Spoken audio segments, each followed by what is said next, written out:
నమస్తే అందరికి, welcome to Lakshmi's kitchen. ఈ రోజు నేను మీకు హెల్దీ, టేస్టీ మరియు ఎంతో సింపుల్ గా అయిపోయే మహారాష్ట్ర వంటకం జుంకా గురించి చెప్పబోతున్నా. మొన్న ఆ మధ్య మేము ముంబైలో స్పెషల్ మరాఠీ రెస్టారెంట్ కి వెళ్ళాము. అక్కడ బాక్రీతో, అదేనండి మన జొన్న రొట్టెలతో జుంకా ఇచ్చారు.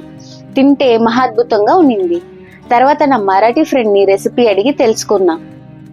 ఓర్ని, ఇంత సింపుల్ రెసిపీయా అనిపించిందండి. కానీ కొన్ని చిన్ని చిట్కాలు పాటించాలి అంతేనండి. పదండి మరి టేస్టీ అండ్ హెల్తీ జుంగా రెసిపీ ఎలా చేయాలో చూద్దాం.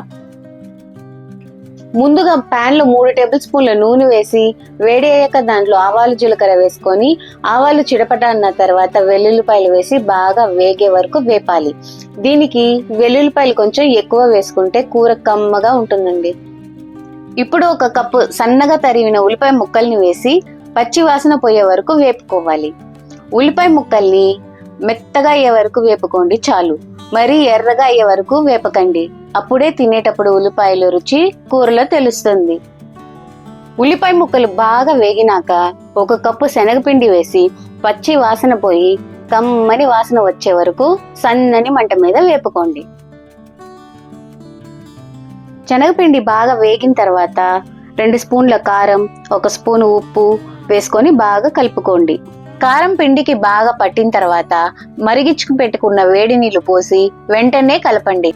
శనగపిండి ముందుగా వేపి పెట్టుకున్నాం కాబట్టి చల్లని నీళ్లు మాత్రం పోయకూడదు, గుర్తుంచుకోండి. కూరలో ఉప్పు రుచి చూసుకొని సరిపడా ఉప్పు వేసుకోండి.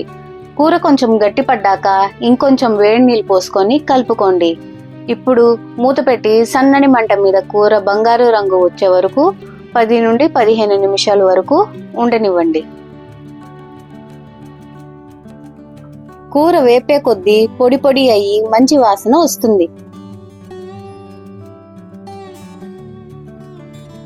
ఇప్పుడు గుప్పెడు కొత్తిమీర తరుగుని తీసుకొని కూర పైన చల్లి కూర మొత్తంలో కలిసేటట్టు కలిపెట్టుకోండి. అంతేనండి, ఎంతో రుచిగా ఉండే జుంకా రెడీ. దీన్ని జొన్న రొట్టెతో పాటు వేడివేడి అన్నంలో నెయ్యి వేసుకొని తింటే అద్భుతంగా ఉంటుంది. మీరు కూడా ట్రై చేసి ఎలా వచ్చిందో చెప్పండి. Thank you.